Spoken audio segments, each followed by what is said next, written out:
नजर डाल लेते हैं अखबारों पर कि अखबारों में ऐसी कौन कौन सी खबरें हैं जिनको फ्रंट पेज पर जगह दी गई है। तो सबसे पहले नवभारत टाइम्स की यहां मैं बात कर लूं, जिसमें 2011 में हुआ था सबसे बड़ा सर्जिकल स्ट्राइक।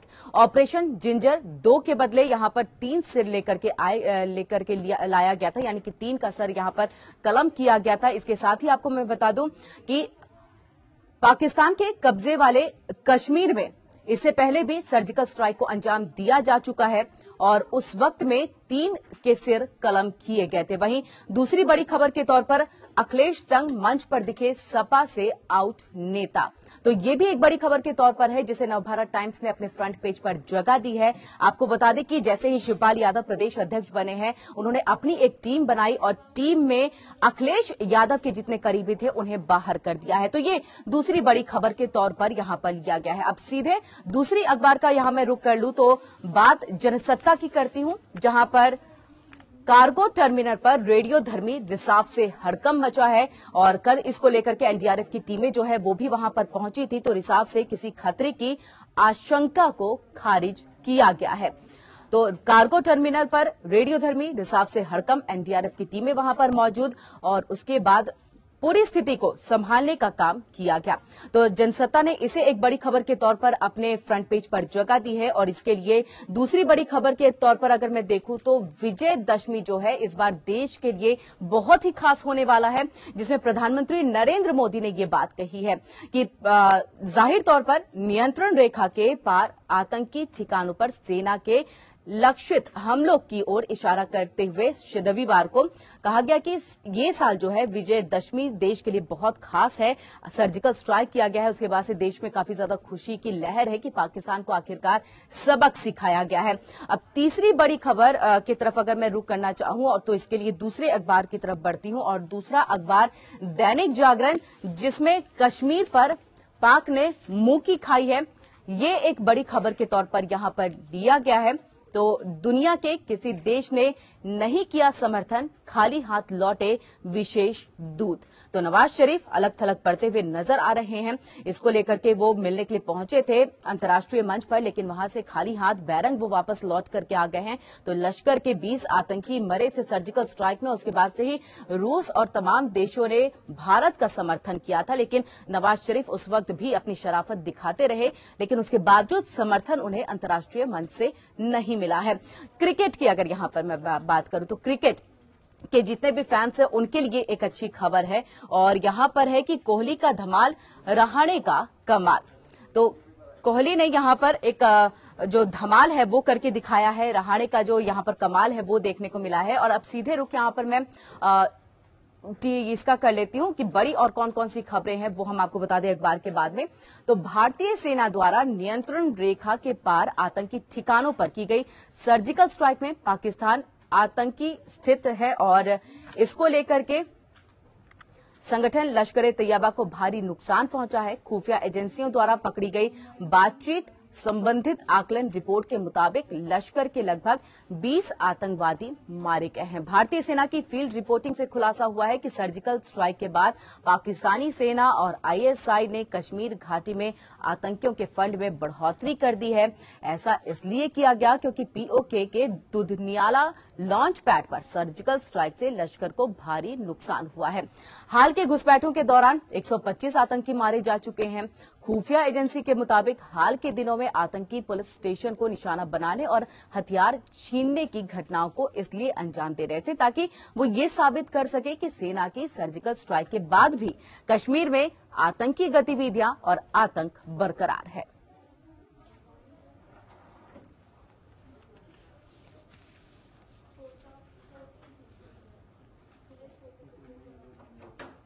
और इसी पर ज्यादा बातचीत के लिए हमारे साथ वरिष्ठ पत्रकार हैं जय सिंह रावत जी, वो हमसे जुड़ चुके हैं। जय सिंह रावत जी, एपीएन पर सबसे पहले आपका स्वागत, गुड मॉर्निंग। और जिस तरह से ये सर्जिकल स्ट्राइक किया गया है उसके बावजूद कश्मीर में आतंक और आतंकवादी गतिरोध जो है वो दिखाने की कोशिश की जा रही है। सबसे पहले ये तस्वीर क्या समझा रही है, क्या समझना चाहिए, वो हम आपसे जानना चाहेंगे। देखिए, अगर हमने सर्जिकल स्ट्राइक किया है तो इसका मतलब ये नहीं है कि वहां बिल्कुल आतंकवाद बंद हो गया और जो वहां उनके जो लॉन्च पैड थे पीओके में वो सब खत्म हो गए हैं। इसके बाद तो क्योंकि उनको अपनी जेब पिटाने के लिए ये पाकिस्तान के लिए बहुत बड़ी शर्म की बात है, और अंतर्राष्ट्रीय स्तर पर जो है उनकी पाकिस्तान की थू थू हो रही है। दूसरी बड़ी, वो अपनी ताकत के अपने बम के धौंस जमाते थे कि हम तो छेड़ते रहेंगे लेकिन जो हमको जवाब देगा उसको हम बम फोड़ देंगे, ये भी उनकी धौंस रही है। ऐसी स्थिति में हमारी सेना का पीओके में अंदर जाके उनकी टेरिटरी में घुसना और फिर स्ट्राइक करना, ये उनके लिए शर्म की बात है। इसलिए वो अपनी जेब मिटाने के लिए लगातार ये करते रहेंगे।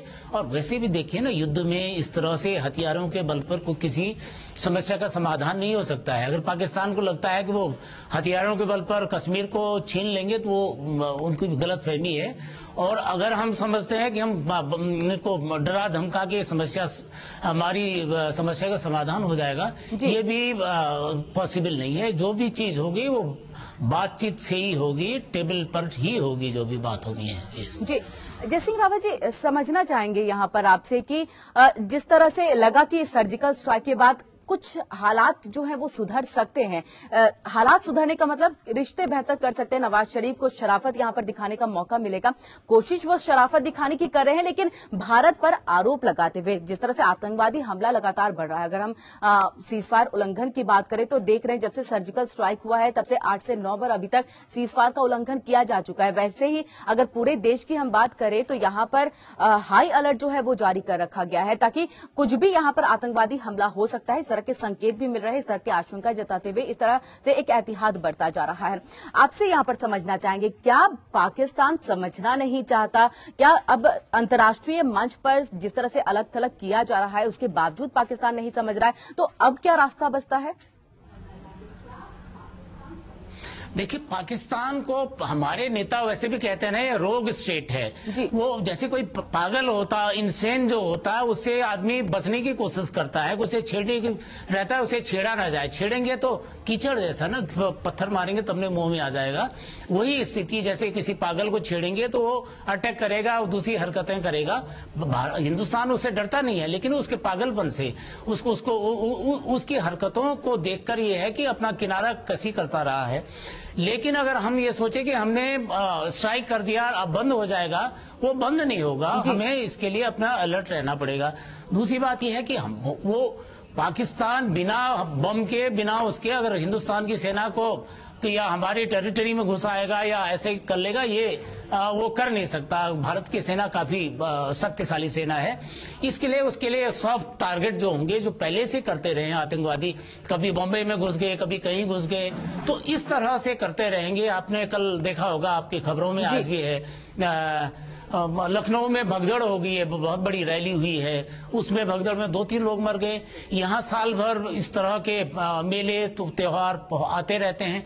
ऐसे मौकों पर कर सकते हैं। कई बार धार्मिक जो जमावड़े होते हैं, बिल्कुल सर, यानी कि ये मान सकते हैं कि जो पाकिस्तान है वो छिप करके वार करने में सबसे आगे है और यही उसकी ताकत वो अपने आप को समझता है, जबकि हम इसे कायराना हरकत बता सकते हैं सीधे तौर पर, क्योंकि छिप करके वार करना पाकिस्तान की आदत में शुमार हो चुका है। आप जुड़े रहिए हमारे साथ, और भी खबरों पर आपसे बातचीत होगी, विचार विमर्श किया जाएगा। हम समझने की कोशिश करेंगे कि इन खबरों का आखिरकार मतलब क्या है और किस तरह से इसे लिया जाना चाहिए। भारतीय सेना की सर्जिकल स्ट्राइक ने पाकिस्तान को इस कदर परेशान कर दिया है कि अब पाकिस्तान को हाफिज सईद और सलाउद्दीन की चिंता सताने लगी है। सूत्रों के मुताबिक हाफिज और सलाउद्दीन को पाकिस्तानी सेना के संरक्षण में रखा गया है। पाकिस्तानी सेना के कमांडो सादे कपड़ों में लश्कर तैयबा प्रमुख हाफिज सईद और हिजबुल मुजाहिदीन प्रमुख सैयद सलाउद्दीन की सुरक्षा में लगे हैं। दोनों आतंकियों को लाहौर बेस में रखा गया है। भारत के सर्जिकल स्ट्राइक के बाद पाकिस्तानी सेना ने टेरर लॉन्च पैड्स का ठिकाना भी बदल दिया है। अब ये लॉन्च पैड्स नियंत्रण रेखा से 7 से 8 किलोमीटर अंदर शिफ्ट कर दिए गए हैं। और एक बार फिर से मैं रुक कर लेती हूं वरिष्ठ पत्रकार जयसिंह रावत जी का। जयसिंह रावत जी, यहां पर पाकिस्तान को समझना चाहिए कि अब आप अगर आतंकवाद को पनाह देते हैं तो आप अंतर्राष्ट्रीय मंच पर अलग थलग हो रहे हैं। जिस तरह से रूस ने समर्थन किया है, अमेरिका से कई बार फटकार लग चुकी है, उसके बावजूद अगर चिंता है तो हाफिज सईद की, सलाउद्दीन की। देखिए, जब पाकिस्तान को लगता है कि अगर पीओके में घुस के हिंदुस्तान की फौज उनको आतंकवादियों के लॉन्च पैड डिस्ट्रॉय कर सकती है, तो इनके लिए भी कर सकती है। और वो जो खासकर जो अभी जो हमारी नेशनल सिक्योरिटी एडवाइजर हैं मिस्टर डोभाल का बड़ा पाकिस्तान में जो खौफ रहता है, उन्हें लगता है कि ये पाकिस्तान में जासूस भी रहे हैं। ये लगता है कहीं ऐसा जैसे भाई उनके टारगेट पर जब हमारे नेता हो सकते हैं, हमारे वो हो सकते हैं, तो यहाँ के जो हमारा जो एजेंसीज हैं उनको आतंकवादी उनके टारगेट पर क्यों नहीं हो सकते हैं? वैसे भी वो आउटलॉ हैं, वो पाकिस्तान उन्हें माने ना माने, लेकिन हमारे लिए तो हमारे देश के तो दुश्मन है। दुश्मनों को मारना या उनको पकड़ना तो ये किसी भी जिम्मेदार राष्ट्र का, किसी संप्रभु राष्ट्र का उसका दायित्व तो होता है, उसका काम है वो करना। तो ये देखिए, जब तक ये जो भारत के खिलाफ जो पाकिस्तान भारत की तरह लोकतंत्र नहीं है, वहां सेना की चलती है। सेना का ये है कि जब तक भारत का खौफ सारे देश में रहेगा तब तक सेना का वर्चस्व वहां पर रहेगा। और जब जिस दिन उनको रहेगा भारत का खौफ नहीं है, भारत से वो नहीं है, तो फिर सेना की इंपॉर्टेंस खत्म हो जाएगी। जैसे जापान है ना, वहां पर सेना का कोई महत्व नहीं, इसलिए नहीं है कि वो किसी से न तो लड़ते हैं न उनको वो करने की वाली बात है। तो वही स्थिति अगर पाकिस्तान में सेना न हो, तो अगर भारत का खौफ न हो, तो सेना का इंपॉर्टेंस खत्म हो जाती। इसलिए वो हर वक्त कभी इस्लाम के नाम पर, कभी कश्मीर के नाम पर भारत के साथ पंगे लेते रहते हैं।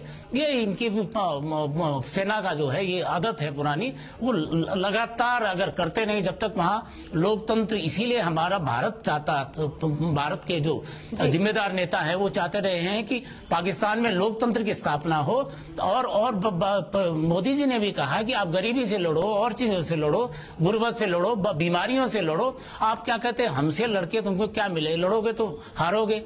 तो वो स्थिति वो सेना नहीं चाहती है कि गरीबी से लड़े। और कुछ दिन पहले जब आम आदमी को पाकिस्तान के ही लोग सड़कों पर उतरे थे बैनर के साथ, और ये कह रहे थे कि हाँ ऐसा है कि यहाँ पर पनाह दिया जाता है और काफी उन्हें सुरक्षा भी दी जाती है, तो इसको लेकर के लोग भी सड़कों पे उतरे थे। एक जीता जागता सबूत है जिसका वीडियो भी हमने कई बार अपने चैनल पे दिखाया है। तो इसके बावजूद अगर पाकिस्तान नहीं सुधर रहा है और पाकिस्तान के लोग चाहते हैं, तो आगे क्या करना चाहिए, क्या होना चाहिए? देखिए, अल्टीमेट साम दाम दंड, शासन में साम दाम दंड भेद हर तरह होता है जी। कई बार होता कि ताकत जो होती है, कई बार युद्ध, इंदिरा जी 71 में उन्होंने कहा था, कई बार शांति के लिए भी युद्ध करने पड़ते हैं। शांति के लिए उस समय 71 में युद्ध हुआ तो इतने सालों तक अभी तक खौफ बना हुआ है पड़ोसी को, और वो कम से कम सीधे हमला करने की स्थिति में नहीं होता। जैसे अभी हमारी भारत की सेना वहां घुस के उनके लॉन्च पैड खत्म कर गई थी, तो अगर पहले वाली बात है तो वो भी आते हैं उसका, लेकिन उन्हें हिम्मत नहीं है कि उन्हें भारत की सेना की ताकत का एहसास है, इसलिए वो चोरी छिपे करते हैं। तो अल्टीमेटली मेरा मानना यह है कि पाकिस्तान में जितनी जल्दी वहां लोकतंत्र की स्थापना होगी, पाकिस्तान के हुक्मरान आम आदमी की तकलीफों की ओर, उनकी गुर्बत की ओर ध्यान देंगे, उनकी बीमारियों की तरफ ध्यान देंगे, उनके उत्थान की तरफ ध्यान देंगे। तो इधर जो मिलिट्री की तरफ उनका जो बाकी खाने के लिए घर में राशन होगी नहीं, लेकिन हथियारों का आप देखें ना, वहां बंदूकें लटकाए फिरते रहते हैं लोग, तो उन्हें हथियार ज्यादा पसंद होते हैं हुक्मरानों को, बजाय आम आदमी के लिए राशन है, कपड़ा है, मकान है, इसकी ज्यादा चिंता उनको होती नहीं है। बिल्कुल सर, आप हमारे साथ जुड़े रहिए, आगे भी तमाम खबरों पर आपसे हम बातचीत करेंगे, समझने की भी कोशिश करेंगे खबरों को। तो वहीं अंग्रेजी अखबार द हिंदू के हवाले से सर्जिकल स्ट्राइक पर एक नया खुलासा सामने आया है। खबर के मुताबिक 6 भारतीय सैनिकों की शहादत के जवाब में 30 अगस्त 2011 को भारतीय सेना ने एलओसी पार करके जिंजर में सर्जिकल स्ट्राइक की थी। भारतीय सेना ने अपनी इस कार्रवाई में 8 पाकिस्तानी सैनिकों को मारा था और इनमें से 3 पाकिस्तानी सैनिकों के सिर कलम किए थे। और द हिंदू ने इस सर्जिकल स्ट्राइक को लेकर के पुख्ता सबूत होने का दावा भी किया है। अखबार के दावे के मुताबिक भारतीय सैनिकों ने इस ऑपरेशन को 48 घंटे में अंजाम दिया था। इस दौरान पीओके में पाकिस्तान की पुलिस चौकी के पास लैंडमाइन यानी कि बारूदी सुरंग भी बिछाए गए थे। अखबार के मुताबिक तब कुपवाड़ा बेस 28 डिवीजन के मुखिया रहे रिटायर्ड मेजर जनरल एसके चक्रवर्ती की अगुवाई में इस ऑपरेशन को अंजाम दिया गया था। देखिए, हमारा काम है रिपोर्ट बना के अपने से ऊपर वाले हेडक्वार्टर को देना। तो वो हमने 15 कोर हेडक्वार्टर जनरल अता हसनैन साहब उस टाइम कोर कमांडर थे, उनको दी थी। और हमारी जानकारी के हिसाब से उन्होंने ये रिपोर्ट मऊ में जाके जनरल वीके सिंह को दिखाई थी और ये रिपोर्ट डीजीएमओ तक अवेलेबल है। और जिस तरह से 2011 में भी सर्जिकल स्ट्राइक को अंजाम दिया गया था, इस पर और बातचीत के लिए सीधे रुख कर लेते हैं जय सिंह रावत जी का और उनसे समझ लेते हैं कि सर 2011 में भी इसी तरह की एक सर्जिकल स्ट्राइक को अंजाम दिया गया था, लेकिन उस वक्त खुलासा नहीं हो पाया जिसका अब ये अंग्रेजी अखबार जो है खुलासा कर रही है। उस वक्त भी ये कहा गया है कि 3 सिर कलम किए गए थे। किस तरह से इसको लिया जाए और अब इस बात का अगर खुलासा हो रहा है तो इसे आगे किस तरह से लिया जा सकेगा, यानी कि असर क्या पड़ सकता है? देखिए, पहले भी हुआ, आपने कुछ दिन पहले अरुण शौरी का भी आर्टिकल था, उनका कहना था कि मनमोहन सिंह के शासनकाल में तो 5 बार सर्जिकल स्ट्राइक हुए हैं, लेकिन उस समय बवाल नहीं करते थे। इस समय जो बवाल कर रहे हैं उसको इनकैश करने की कोशिश कर रहे हैं, वोटों में तब्दील करने की कोशिश कर रहे हैं, उससे मामला बिगड़ रहा है। बिगड़ कर क्या रहा, फिर अपोजिशन जो पार्टियां, जो गैर भाजपा वाले दल हैं, वो सोचते हैं ये सारा श्रेय तो ये ले जा रहे हैं, इनको पॉलिटिकल फायदा होगा, तो फिर नेगेटिव बात कर रहे हैं। तो जो असली मुद्दा है वो डिबेट हो जा रहा है। जो सैनिकों का जो इतना बड़ा योगदान है, जो उनका शौर्य माइनर हो जा रहा है और बीजेपी वर्सेस अदर्स में जो है वो वोटों की लड़ाई शुरू हो रही है। तो ये बात ठीक नहीं है। ठीक कई चीजें होती हैं, आप जो बार बार उनको कहेंगे, उनको छेड़ेंगे, पाकिस्तानी को छेड़ेंगे, उनके स्वाभिमान को बार बार आप ललकारेंगे तो कुछ न कुछ आपसे छेड़छाड़ करेंगे। कई बातें हैं, कूटनीतिक बातें होती हैं, कुछ चीजें होती है कहीं नहीं जाती है, की जाती हैं, कुछ की जाती हैं तो फिर कहीं नहीं जाती हैं। तो कूटनीति में यही चलता, विदेशी मामलों में लगभग ऐसा ही होता है। ये नई बहुत बहुत शुक्रिया सर, आप हमारे साथ जुड़े जय सिंह रावत जी, और तमाम खबरों पर आपने जानकारी दी, ये समझाया कि आखिरकार क्या मतलब निकाला जाए कि 2011 में जो सर्जिकल स्ट्राइक हुआ था उस वक्त इस तरह से ढिंढोरा नहीं पीटा गया था, लेकिन अब जिस तरह से बताया जा रहा है इसको चुनावी फायदा भी लेने की कोशिश की जा रही है, चाहे वो अरविंद केजरीवाल रहे हो या फिर मुलायम सिंह यादव। जब देखा है कि पोस्टर वॉर के जरिए भी एक वहां पर तवज्जो देने की कोशिश मुलायम सिंह यादव को की जा रही है, उनका आभार जताया गया है सपा के ही एक नेता ने ये पोस्टर लगा करके। तो सियासत पूरी तरह से इसको लेकर के हो रही है। फिलहाल वेकअप जिंदगी में यहां रुकेंगे एक छोटे से ब्रेक के लिए, लेकिन ब्रेक से जब हम वापस लौटेंगे तो बात करेंगे गाजीपुर के नौनहरा थाने में बीती रात भीषण सड़क हादसा हुआ है। पूरी खबर इस छोटे से ब्रेक के बाद।